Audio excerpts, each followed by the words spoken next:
Welcome back to the channel. So we have a special delivery today, actually from Port St. Lucie, right? Yep. Yeah, we hit up K2 Industries. They've been working with Rudnick on his E36, and we've been going back and forth.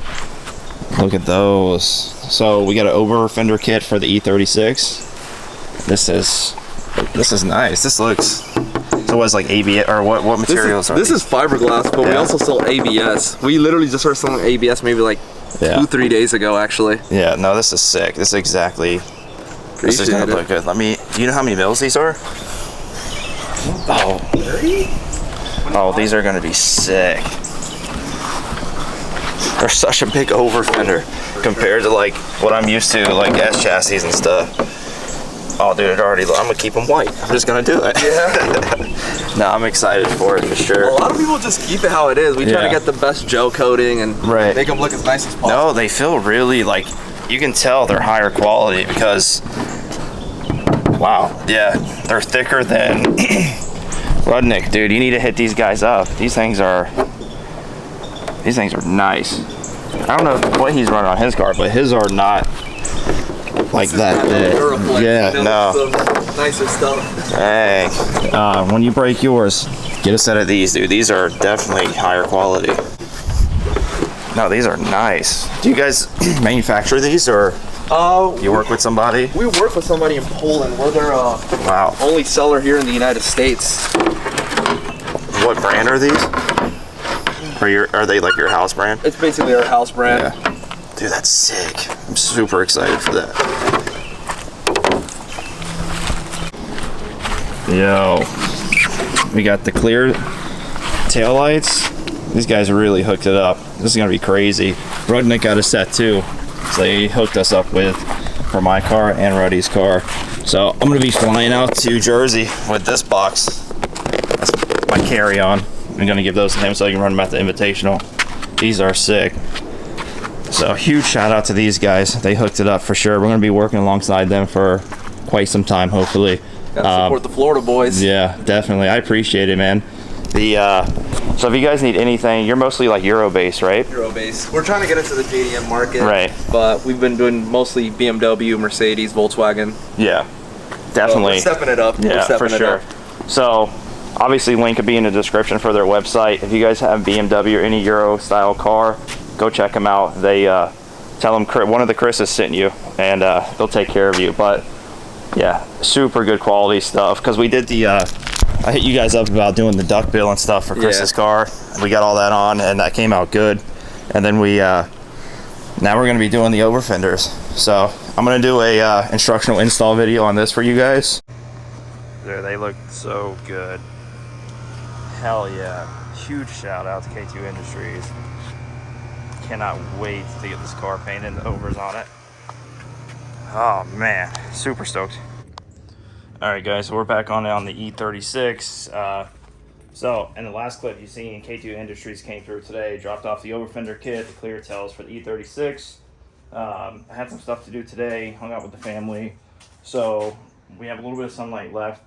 I'm gonna yank the diff out of this.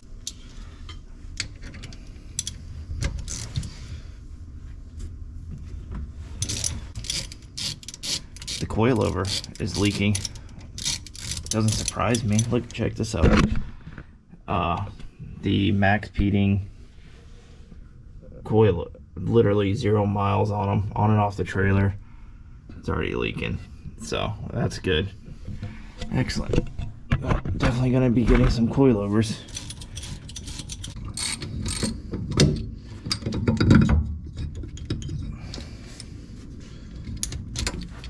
Alright.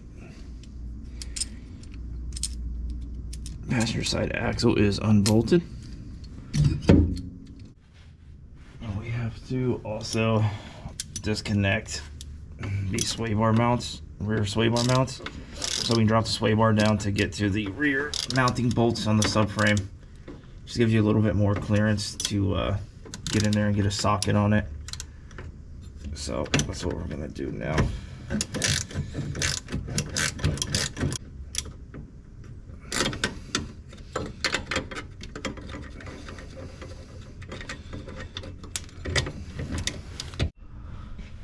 Alright, so we got both of the axles out, sway bar dropped. I might have to remove this from the end links. I don't know, I'm going to try to finagle the diff out and see, but we're going to take the 4 drive shaft bolts out up front, and then there's, I believe there is a mounting screw somewhere in here for the diff that goes to the subframe, maybe on the other side, and then those are the 4 bolts that have to come out, and then it's just these 2 here. Then the diff should slide out, should come back and then out.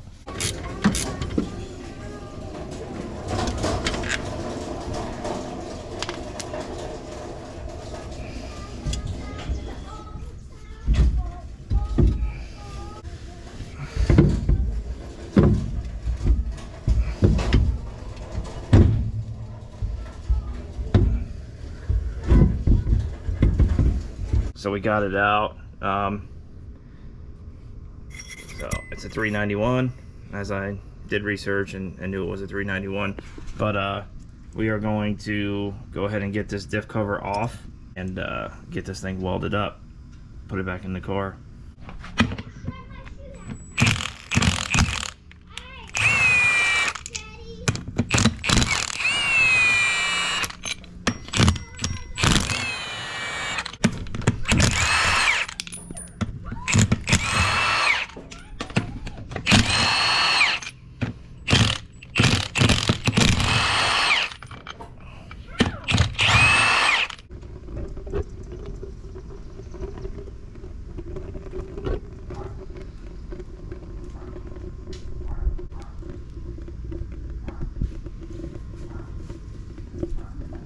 We stopped by Daniel's shop over at Crazy Days.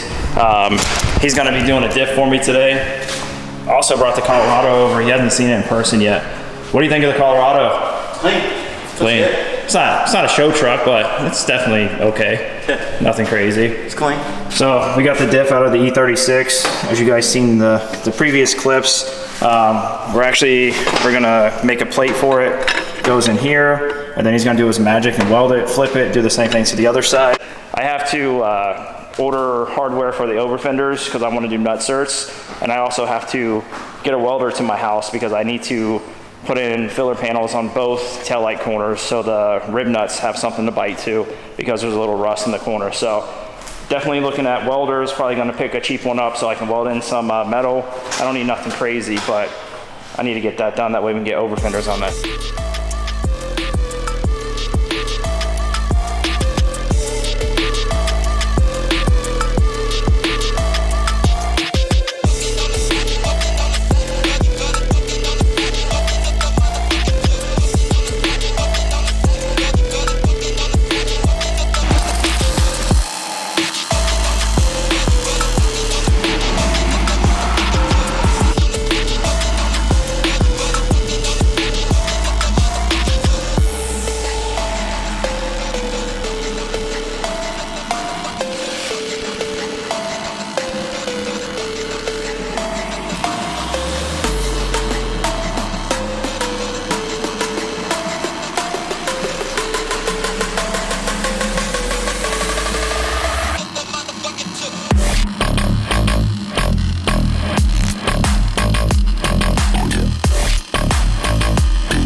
Not going anywhere. So it's double plated on both sides, and then it has like 3 passes on it. So this thing's not gonna go anywhere. That'll definitely hold up for the LS. I'm about to head back to the house here shortly, and then I gotta stop and get gear oil for this thing and some RTV for the diff cover. I think I might have some at home, but if I don't get it, I definitely won't be able to find it. And then I'll slap that back in the car and get it pulled out of the garage. Alright guys, so I actually think I'm going to leave the video off right here. So we got the diff welded and get ready to put it back in. I ran out of the black RTV for the diff cover to put back on. I also have to get gear oil. So we're going to go out. I'm going to grab dinner anyway, and I believe when I get back, I'm not going to have time to do this, edit a video, and get it up tonight. So if you see me take it out, it's the exact same process, putting it back in just in reverse. So you're not really missing anything there, and that gives me a little bit more time to focus on the next video. So I do have a pretty big announcement coming. I was gonna put it into this video as well, but I'm just not ready to yet. So keep an eye out for the next couple videos. I'm not sure when it'll be, but it's pretty exciting. I am also on a time crunch. One of the reasons why I'm gonna stop the video here is because I still have to get the diff back in the car, get it out, park my other car in so it's not outside while I'm gone. But I'm heading up to Connecticut to Ruddy's place. So he gets back from New Zealand on the 9th, and I don't know. I'm either flying out or I'm towing his 350Z back. Whatever way, I am going to be leaving soon. I'm going to go up there for a couple days, help him get the car ready, make sure everything's good. And then I will be going to the LZ World Tour in New Jersey this weekend. So if you guys are out there, make sure you stop by the junk booth. I will be there. If you see me, feel free to say hi. I will be helping Chris run his pit. I'm super stoked that the car is one step closer to a drift day, and we're gonna keep wrenching on this as much as I can before I leave, and then when I get back, there's some big changes coming. It's super exciting stuff. So stay tuned. If you haven't, make sure you like, comment, subscribe, and we will definitely see you on the next one. Peace.